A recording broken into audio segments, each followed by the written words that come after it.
Hello, everybody. Joanna Michaels here, and welcome to the lifting for October 23rd, 2018. I am here today with my co-host, Christopher Stephen Jacobs and Katrina Schaff. Hi. And we are going to explore the world of miracles and those fake miracles too. So let's get right to it. But first, as always, Chris, can you read the opening affirmation and blessing? Sure. May all of you see that the real miracles of your universe and existence always will outweigh the fake ones, no matter how real the fake ones may seem to you. All right, now we go on to my mother's section. Good evening, everyone. What is a miracle? It is defined as an event that cannot be explained by natural or scientific laws and is considered to be the work of divine intervention. It is a wonder, a marvel, a supernatural phenomenon, or a mysterious event. I personally believe in miracles. We are surrounded by miracles that we tend to take for granted. All we have to do is take a walk outside and look at the beauty of nature, feel the warmth of the sun, look up at the stars, or feel the rain coming down. Anyone that has had a child or simply holds one cannot look at that baby and not awe at the miracle of birth. Just waking up and being vertical is a miracle in itself. Miracles can be everyday happenings, or they can be life-changing. Are there fake miracles? Yes, of course there are, but that does not mean that all miracles fall under that category. It seems anytime we have faith in something miraculous, someone or something has to take that belief and turn it into something we question, and we start to doubt ourselves on was it true or not true. That is why when something happens that leaves us at awe, we need to look at it, run it through our heart, and listen to our inner knowing and discern so we are not duped. If it feels like it is not true, it is usually because it is not true. But is there a higher being or beings that intervene and bring miraculous things and events in our lives to help us believe in something higher than ourselves? Things that we are given to remind us that we are never alone and that there is a higher being or beings that watch over us and love us enough to give us these gifts in order for us to have faith that we are loved and cared for. I personally believe in angels. I believe they are one of our gifts. It is not just a belief for me, but I've had two very significant encounters with angels. Both were beautiful events that were loving and life-changing. Were they sent by God or from heaven? I really don't know, but I do know they were benevolent, and those encounters have remained with me all of my life. One happened when I was 3 years old, and I had no preconceived ideas of what an angel was. She appeared to me in my bedroom. She was beautiful, soft-spoken with words meant only for me, and she had wings that stretched from one wall of my room to another. I felt no fear, and to this day I remember every detail about her. My second encounter was at the age of 12 when my great-grandfather had been in a serious accident and was not expected to make it. I was sitting beside my grandma in the waiting room of the hospital when they rolled my great-grandfather past us. An angel was hovering over him with her wings spread as if she was holding him tight. I gasped, and my grandma said, "So you can see her too?" My great-grandfather, against all odds, lived that day. People can tell me anything they want about that day, but I know what I saw, and I still see it in detail. Benevolent beings can come to us in different appearances. I believe they come to you in the appearance that you can relate to and be comforted by. They could come in person, in a vision, a dream, or you can just hear their words. To me, it is divine intervention. When we pray for answers to our questions, those answers can come in all forms. We pray to know the truth. We want proof that our beliefs are real and that we are on the right track. When we pray for these answers, we should always request that the answers come from a benevolent source. In other words, pray for benevolence and let God pick the being that answers your prayer. There are many things that happen in this world that people call miracles. Some are not, some are fake. If the so-called miracle that is not true helps someone, is it really bad? If the event makes you a better person, Is it really negative? If you live a better life because of it, does it matter whether it was real or not? I'm not a religious person, but I have a belief system that helps me get through life. It helps me know what is right and what is wrong. It also helps me to be a better wife, mother, and friend. If I did not have a belief in something greater than myself and had not experienced or acknowledged what I call everyday and extraordinary miracles, would I still be a good spiritual person? I do believe you can be good and live a good life without either one, but I do believe a strong faith is something higher than myself helps both of those things. There have been moments in my life that I have had my doubts and lack of faith. Things have happened and I begin to waver in my truth. I've questioned my beliefs and said those phrases we all say, why me, and why would God allow that? But both times something intervened to help me rediscover that faith. One was when Michael entered my life that I have talked about many times, and the other was a story I'd like to share with you. I had a dear friend by the name of Jan. We had known each other for 35 years and we were very close. She had lung cancer that she was diagnosed with at Thanksgiving. She was put in the hospital in January and she passed away in February. Her illness moved very quickly. I lived many miles away and never got to see her or say goodbye to her. It was devastating to me and I became quite depressed. I felt guilty for not being there. I thought maybe she was angry at me for not making it on time.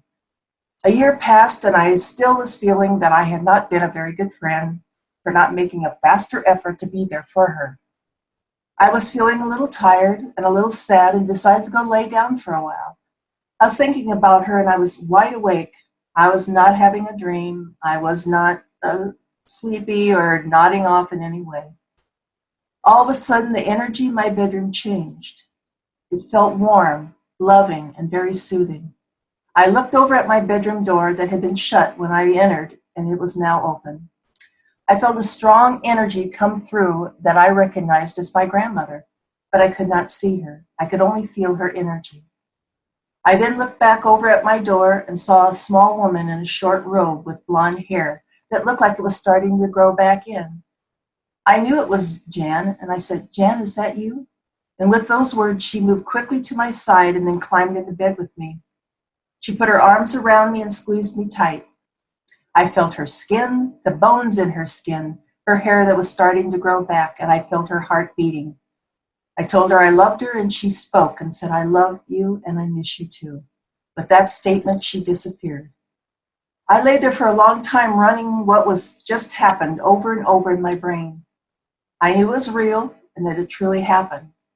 Any doubts I had about my beliefs were gone. I knew I had been given a gift, or what we call a miracle. Totally changed my life. I also finally remembered that day was her birthday. I didn't give her anything but my love, but she gave me the best gift ever. To this day and for the rest of my life, anytime I have any doubts about my beliefs, I go back to that moment that I was given that gift, and all my doubts disappear. There are so many things in this world and in our lives that are gifts. We sometimes deny them because they're so surreal. There are many miracles, stories, objects, beings, and so on that are hard to believe in. If they change you, make you a better person, help you believe in something greater than yourself, or they just make life easier to cope with. What's wrong with believing in miracles? Thank you for listening. Yes, I actually had been talking to Simeon for a little bit before I mentioned the fake miracles, and he's one of them that is incensed by the fake ones because they tend to overshadow in people's minds the real ones. And also, I did something for our Patreon that you'll see a little bit later on that also had to do with this subject. That indeed, if you have a fake miracle, or even some alien tampering, like with the Greys tampering in family lines, there usually ends up being, at the very end, the opposite of what those beings wanted to begin with, because that person has an immunity to their influence. And it was the end result of an experiment they did not count on. So with this, yes, I could say the same thing, that yes, if something good came out of it, does that then overturn, or that heart and head space overturn that of the fake one because of the vibration? Yeah, I could see that happening.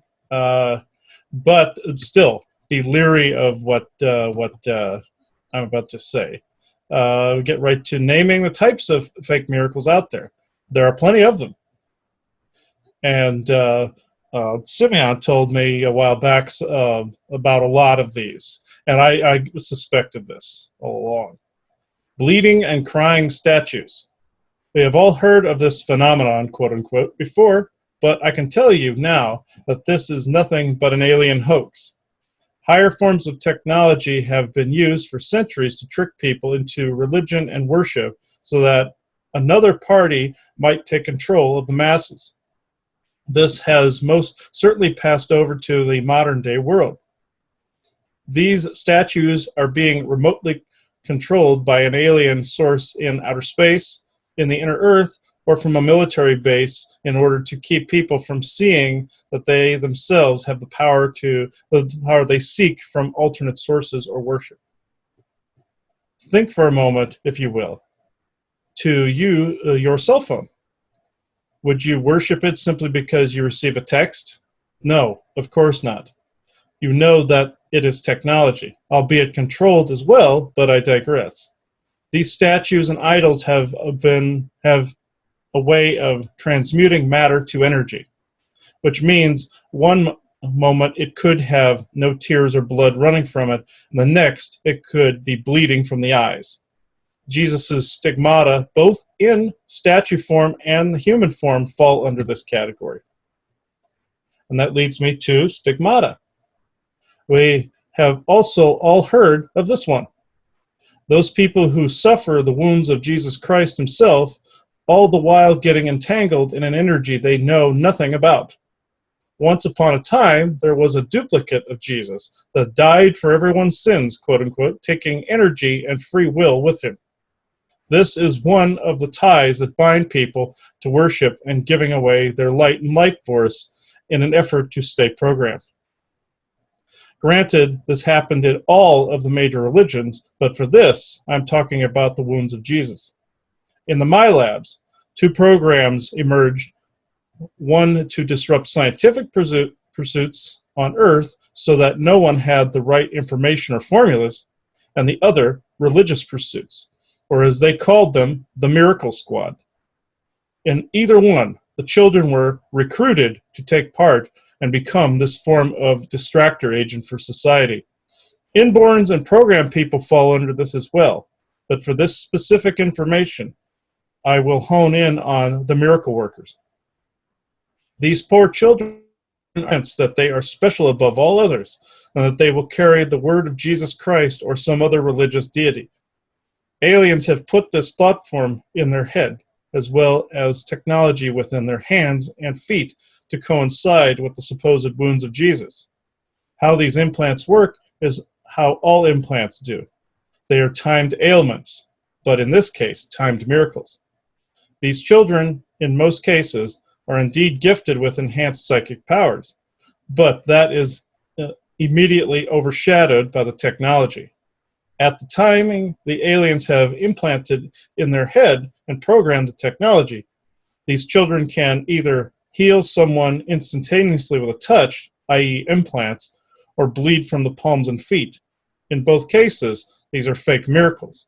However, if it actually does involve healing someone and it stays permanent, and that person doesn't become infected because they are immune to some of these influences, that changes it a little bit, but it was still based in something that was not real. The implants are like small replicators, making it seem as if blood is coming out of the body. It is replicating their very own blood, but with no blood type or enhanced looking under a microscope. This also means that anybody that seems to come out with the no blood type, there's something else going on here. It's either alien hybridization or there's some kind of technology at work. Or the third option is that there's a different strand of DNA at work as well. Now, with the healing portion, through touch, it is merely scanning the crowd or individual person of all of their ailments and simply repairing them quickly, or at least enough on the spot to be a miracle, quote unquote, when in fact it is highly advanced medical technology that should be shared, but instead it is being used to perpetuate religious domination and control. Granted, there are real healers out there, but again, they are overshadowed by this religious nonsense. And that leads me to the Shroud of Turin. This is another story that is quite well known, but do we really know it? This was supposedly what Jesus was wrapped with after he was taken down from the cross as he ascended. Left his energy mark on the cloth. Can energy marking happen? Oh, of course, yes, it can. It has happened many, many times, but with this, it was to perpetuate a false religious doctrine, a distraction. I will let the Galactics fill this in. Simeon here. At death, the body can indeed leave an energy burn or mark upon any surface, area, or cloth. But in this case, the man that was wrapped within the shroud was not that of any miracle. As he died, his energy particles burst forth, showing the image that he himself focused on at the moment of death. He was no more holier than thou. And he started chuckling when he said that. That was a joke. He was a reptilian, former House-M hybrid capable of hiding his true look. His quote-unquote crown of thorns, that of technology to control the masses, over which still occurs. Please, everyone, do not become fooled by these false miracles. Be you, be sovereign, and be free. This is all that I can and will say for this moment in time. Blessings to you all. Simeon.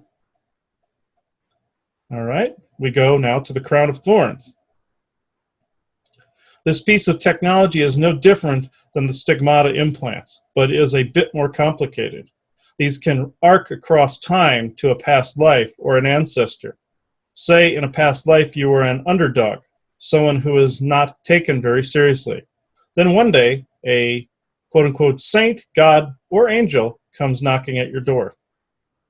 This god offers you power beyond your wildest dreams, and like a fool, you take it. After, a gray spindly being stares at you while a Draco bolts this crown to your back and head. This now not only marked your soul, but possibly marked your children then as well. These situations always ended up in revolts against this person by the masses. You see, this was how the kings and queens were born. In the modern day, New Agers are encouraged to wear the crown of the angels and take in the download of information. People have also been known to show the crown of thorns wounds of Jesus. This falls under the miracle worker category.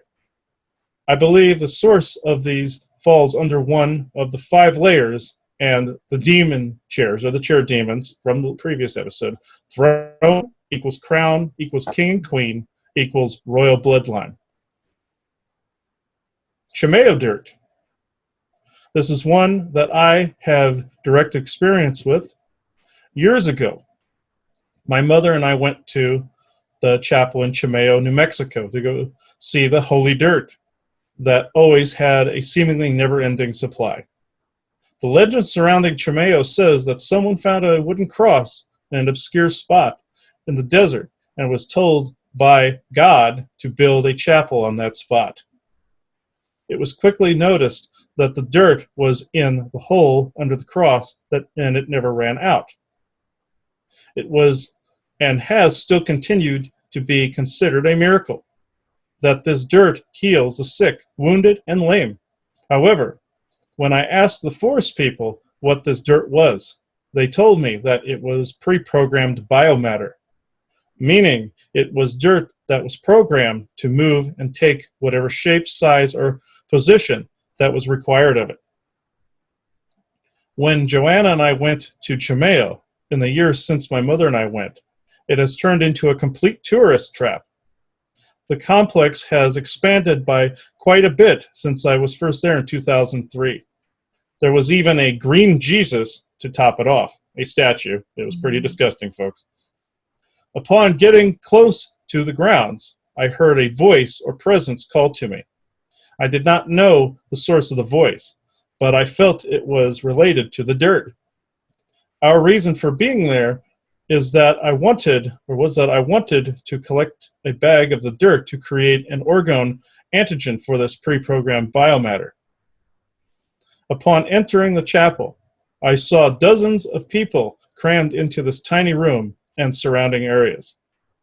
When I eventually got to the room with the hole, I found the source of the voice that I had been hearing, the one that has been luring people there since the beginning. Under the ground, there is an AI bot or probe in the shape of Saturn. The center is an eyeball surrounded by rings that rotate around it, like a molecule, or Saturn's rings. When I asked it what it was doing there, it stated that its masters had programmed it to continue to regenerate and move the dirt around, even use the dirt and grounds to heal people from time to time in an effort to lure them there.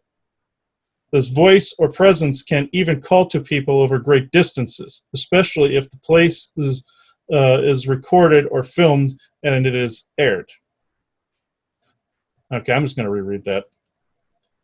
This voice or presence can even call to people over great distances, especially if the place is recorded or filmed and it is aired online or in any other medium. The rest was energy collection and giving away their light and life force to the religion. This alien doing this was also responsible for the voice and the bot's masters figured throw the people a miracle bone every now and then, as well as have the dirt refilled in an effort to make them show up, even if it were just out of curiosity. They depicted the pre-programmed biomatter concept correctly on a Doctor Who episode entitled The Hungry Earth. Spell books and miracle Bibles. Just note that I am not slamming spell books. The intent the spell writer puts into them works 100%. What I am about to mention, oh, God dang it. Hang on a second. Edit. What I'm about to mention, though, did indeed spark the idea to make them. As I have stated before, the Archon and Cabal forces love to use pads that can dictate people's actions and words, a type of voice to skull.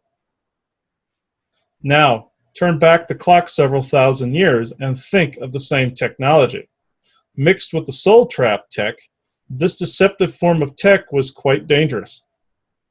It could not only trap beings within the pages of the book, but could also dictate the actions of anyone written within it.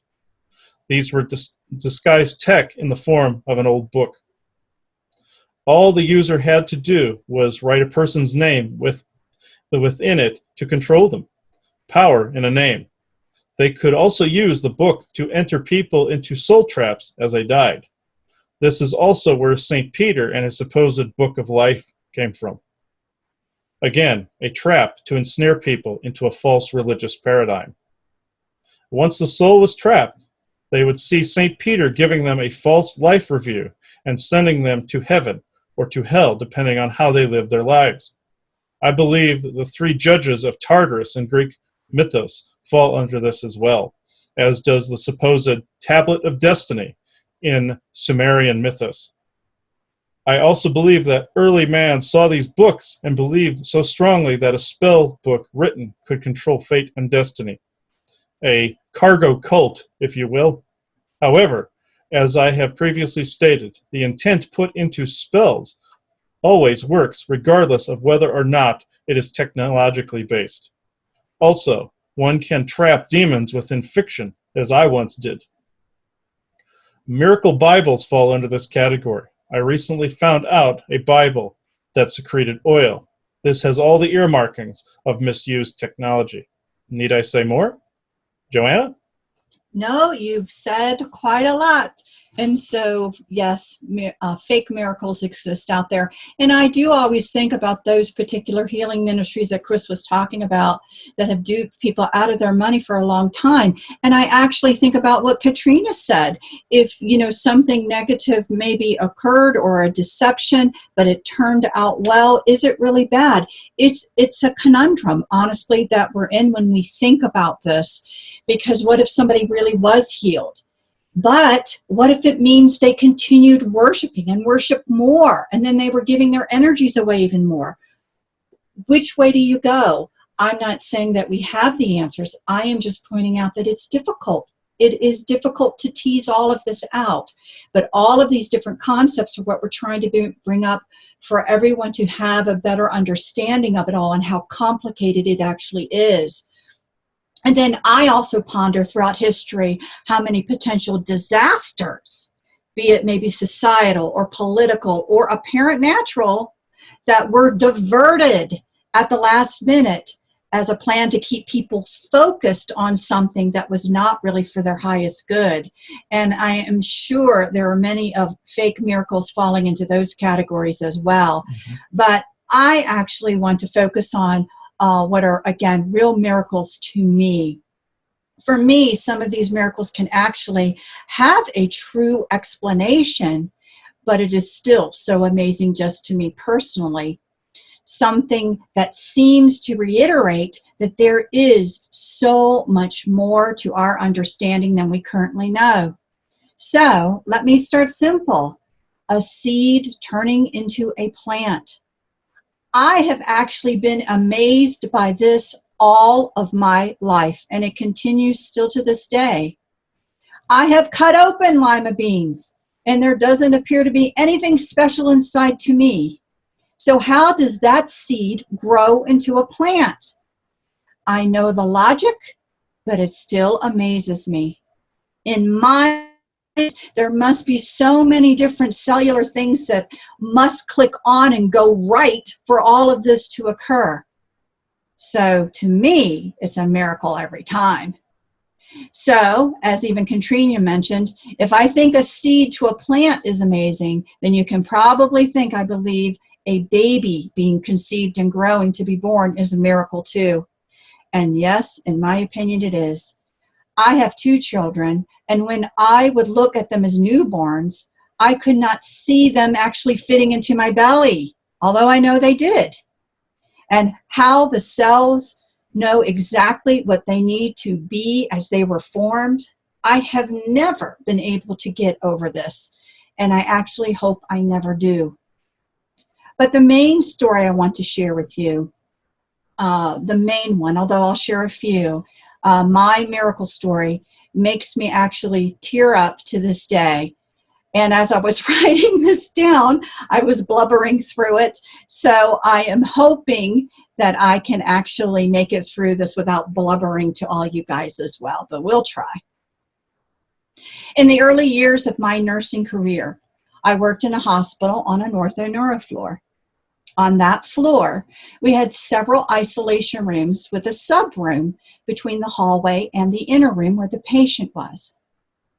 There was an admittance back then of an older gentleman with Alzheimer's disease who needed contact isolation for an issue that I actually can't remember exactly what it was.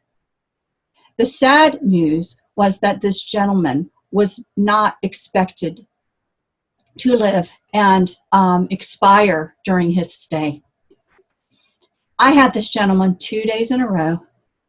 His Alzheimer was at an advanced stage where he just lay in bed without being able to communicate. As nurses, we were always taught that the hearing was the last to go. And so when I went in to assess him, I always had a conversation with him. He never replied or looked my way, but I assumed he could hear.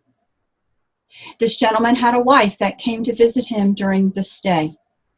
She had to put him into a skilled nursing facility several years ago because his Alzheimer's symptoms had gotten to the point where he was no longer safe at home. On the second day I was with this gentleman, I went into the room and started my care. As I spoke to him, I realized that he was following me with his eyes. I continued and even remember saying to myself and to him out loud, "Oh my God, you can hear and understand me." I was amazed because this should not be happening. But as a nurse, I was trained that sometimes in the process of dying, that powerful hormones like epinephrine can release, and the person gets such a burst of energy that to many it can appear like a miracle of recovery. But for most all, this temporary miracle does not last, and the patient slips back into the state they were before and usually passes within a few days. As I was done with my care, I left and went to take off my protective equipment in the subroom. As I entered the subroom, his wife came in from the hallway. I took a moment to explain to the wife what had occurred and encouraged her to sit at the side of the bed and talk to him because he could understand her. She just said no, that it is not possible, and was paying little attention to me. I decided to enter the room again with her and took a chair and put it up to the side of the bed and asked her to sit and face him. I kind of pushed her a bit to sit down and was trying to get her to listen. And this is when the first miracle occurred. As I was saying, "He can hear you," he reached up and grabbed her arm. She and I both were in shock and said absolutely nothing. She then looked at him in the face, and he was staring right back into her eyes. I became so overwhelmed with emotion and a sense of awe at the time. I would say that I honestly, in that time, felt the presence of God. All I could say to her is, "Speak to him. He can hear you." And I quickly exited and started to sob. I actually started to sob in the room, but I tried to get out as quick as possible. I left that room and went into the nurses' lounge and cried. I was uncontrollable. And I was trying to get myself together before someone else came into the nurses' lounge because I really didn't think they would understand. And I was actually a bit embarrassed that it took me a while to kind of get it together. And it did. I was overwhelmed.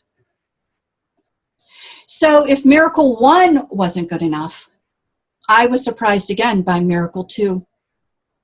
Later that shift, I went to check on him again. I donned my gear and opened the door to get in. To my utter amazement, I walked in to see the wife cuddled up next to her husband in bed, just like a cuddling teenager. She noticed my stunned look and said to me in such gratitude and joy, "I have not laid with my husband in over 2 years." I again became so overwhelmed, I had to quickly leave the room and go collect myself again. I wish I could say Miracle 3 was that he recovered and survived, but I cannot. He passed 36 hours later. But the impact of those other 2 miracles I had have never left me. And I was so happy for his wife. It is hard to be an atheist for many in healthcare. And many have said it is a privilege to work with persons who are dying. And this is one example as to why. There was no denying the energy and presence of something greater or more there during that day. I am not bold enough to know exactly what it was. Was it God? Was it an angel? Or was it the patient, just more of himself present during that time? or all of the above. I don't know. But the impact of that day cannot be called anything less than a miracle for sure. This is where I have to remind all that miracles are all around. Many can tell a story of an accident where it is amazing that they survived. And I actually personally have one of those as well. And it's dealing with my car on a busy interstate and where a multi-failure of tire, steering, and drive shaft occurred where I had no control. At the time of the explosion, which there really was one, I was surrounded with cars all around. But suddenly, there were no cars around me. And I steered, or thought I was steering, from the fast lane over 4 lanes to pull off to the side of the road. I calmly got out and actually calmed another person who stopped to assist. It wasn't until the tow truck came and the driver went to see the car that I began to realize what had occurred. He put his hand up to his head and started rocking and started saying, "Oh my God," over and over again. And then he came over and just stared at me. He collected himself and said, "You just don't understand. People do not survive this. You did not steer that car over here." And I was the center of attention as I reached the shop where my car had been towed. All of the mechanics surrounded the car and just stared at it and me. It really did not sink in for a while what had actually occurred. But I think this qualifies as a miracle as well. However in your face some miracles are, I have to say, I believe so many more go unnoticed. As much negativity that has rained down upon us and all the attempts to dominate and control, I guess I feel it is a miracle, as I have said many times on the show, that we can all say our names and complete a sentence. I think many of us can probably recall a memory where we wanted and spiritually needed some type of confirmation. And then something occurred and we knew it was the answer we were seeking. For me, it is the amazement that out of all of the humans and other beings around, that I was considered important enough to send a message to. I always felt awe and humbled. And I am sure you have stories like this too. And that moment, it was a miracle to my soul for sure. Now, in these new energies, as you learn to maneuver through these new energies, you will start to see synchronicities that you feel must be a miracle of convergence. And let me tell you that the author of these miracles will be the same face you see when you look in the mirror. It does not matter who you give the credit to, but when you do a life review, you will see the miracles of yourself. You will co-create at a faster rate and give yourself the confirmations that you need to be full in spirit and hope. You will also be the author of miracles for others. And I do use now the example of those boys that were stuck in the cave filling with rainwater. Their rescue occurred due to expected rainfall unexpectedly not occurring. I dare say it was the co-creative force of all of those out there around the world who decided that those boys would survive and not die. In the collective consciousness, that thought of this tragedy occurring was unacceptable. and thus enough rain was stopped. We created this miracle. The collective consciousness is creating other miracles as well. The stopping of worldwide pedophilia rings is another due to the knowledge of these heinous crimes and the people of the world saying no more. So it comes to the surface to be dealt with and expunged. Look around and see all of the unfairness and injustices coming to light. It is not because this is the way it is and will be. No, because domination and control doesn't want you to see the specifics. Their power is in the shadows of ignorance of these issues. These issues are coming up to the surface because the collective consciousness has had enough and wants dignity, respect, understanding, and unity to replace domination and control. These are wounds that must be debrided to allow healing and a new healthy state to transform in its place. This will occur more and more as the collective consciousness becomes aware of what is truly going on.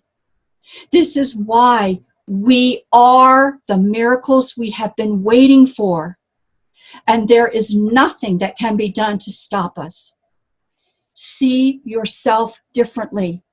Dream in what you want and say no more to what you do not want. Be the miracle, because you are the miracle. You were born to be a miracle. So, Chris, that's all I have to say. What do the Galactics have to say about this? Let's see. Let's see. There's actually two here that are kind of vying for the position to talk about this, or they can just both do it. One is Simeon, one is Isaac. So let's see who wants to actually talk first. No, okay, you, Simeon. Okay, and then Isaac. Is it going to be both of you? Okay, I suppose we can do that. Normally it's just one of you, but okay. All right.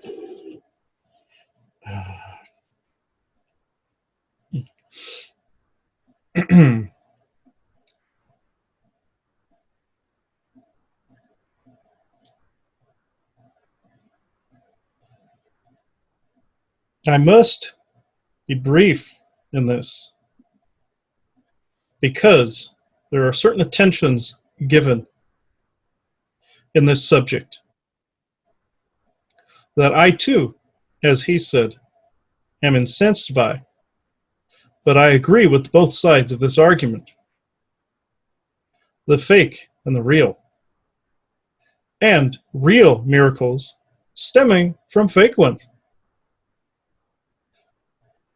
Just like how your race has been genetically altered by other agendas and other ways of being and thinking.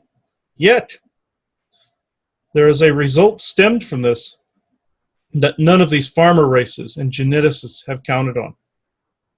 The miracle that is all of you.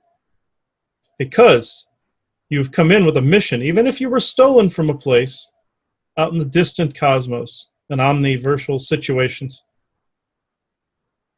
Even if you came here voluntarily, there is still a mission to perform, you see. You are altering the cosmos by your mere existence. Others consider you an anomaly, a freak of nature, even a lab experiment. Yes, there is a grand experiment going on, but there is so much emphasis put upon that. And I'm telling you, though it may have started out as one thing, it became something drastically different that came out of the control of all involved, including my own race. You would call us the native Pleiadians or ancient Mayans, but even we were amazed at some of the results and how quickly people came to prominence through all of the interference known. Yes, there are some that did not make it over the hump, as you would say. But in this instance, there were a lot that did. Your times had changed. Your timelines had changed. Get up off your knees of worship and see that the falseness has passed away and the trueness has gained prominence. I know I have said these things multiple times on multiple other shows and sessions, but getting up off your knees is very important because you gain sovereignty. You become yourself, and that in and of itself is a miracle. Disregard the falseness with your discernment and embrace the real. Granted, what real is indicative to the individual. I understand this, but there are broader ramifications here. You stand up off your knees and you see the world as it truly is. Disregard worship, for it harms.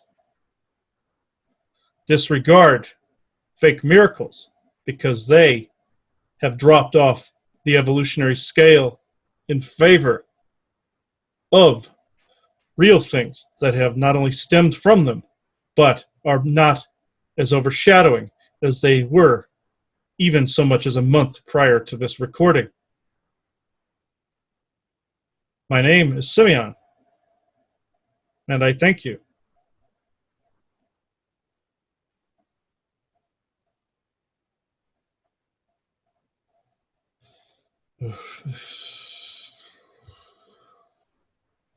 Yes, Isaac, you're next. Okay. Okay.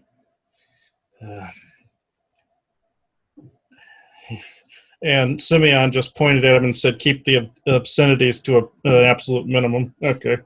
Okay. So he just went, damn. Okay. So, all right. All right. So, okay.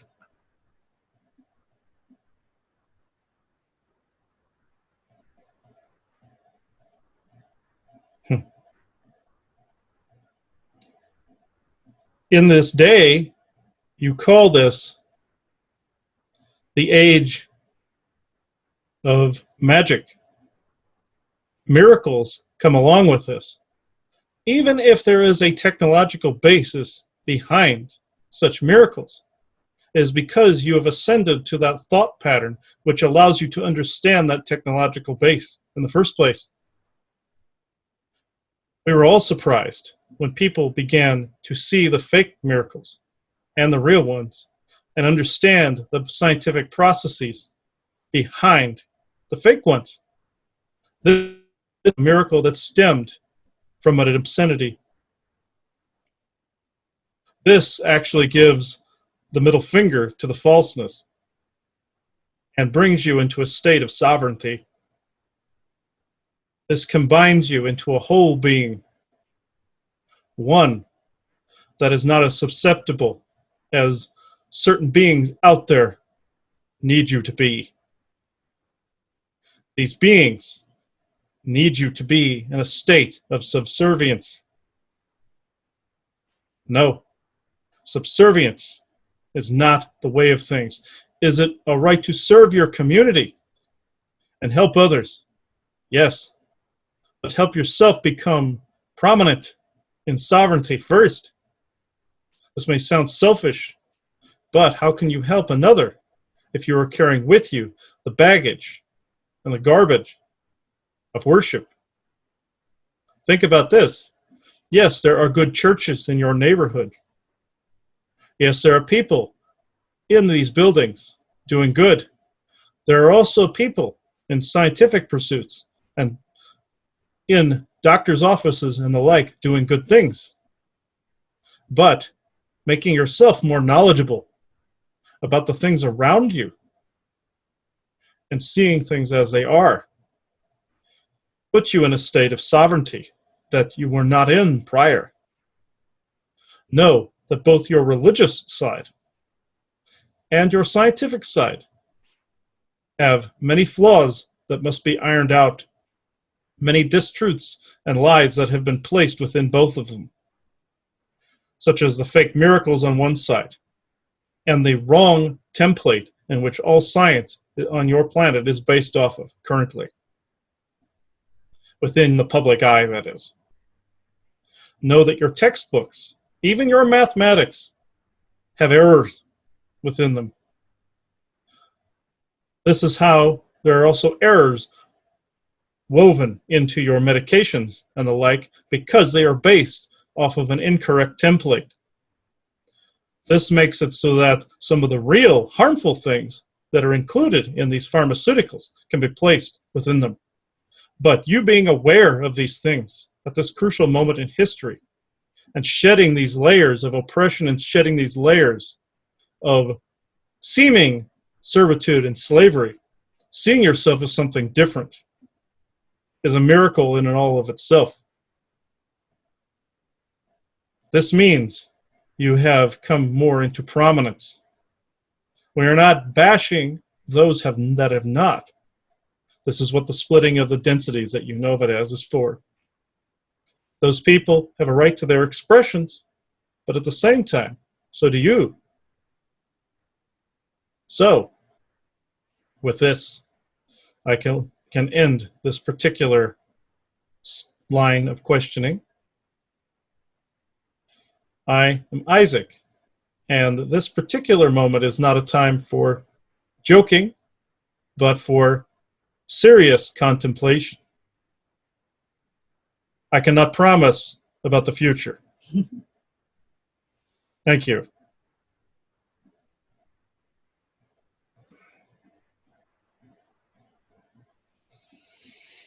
All right. All right. Yeah, that we've never had two of them come in as the end in Galactic Contribution before. They usually do that on the Viking Interstellar Council, but yeah, that was interesting. Both Isaac and Simeon went because Simeon had to tap him in the head several times, so he didn't joke around during this one. So, which is fine if he does, but I guess he was supposed to bring across a serious one. He was going to originally do something slightly different, and Simeon just tapped him and said, "Stop it." So, so he just he went on along more the serious track. And Simeon just said if he wishes to be a complete and utter retard, he can do it on his own show. Okay, okay, let's see. And Simeon goes, "Yes, I said retard, so I'll leave it at that." Okay, okay. Now he's the one bringing the jokes in. Okay, he tells Isaac not to do it, and he does it. Okay, okay. Let's see. All right, I think we can end this now with a final closing after and prayer by my mother. On every path of fear, there is a chance to stop, look around, and change the path you are on. That moment of transformation is your miracle. It is okay to believe in miracles. It is a beautiful way of living in the world.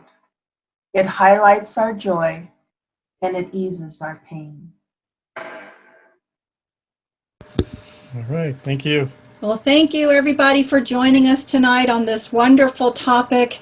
Next week, we're doing the Halloween special, right? Yes. On zombies. Zombies, yes. And then the show that we will do after that, we've had a lot of questions, so we're going to go ahead and do another Q&A show after that, guys. So we hope you enjoyed tonight's show. We hope you join us again, guys. Have a great week. Bye. Goodbye, everybody. Bye.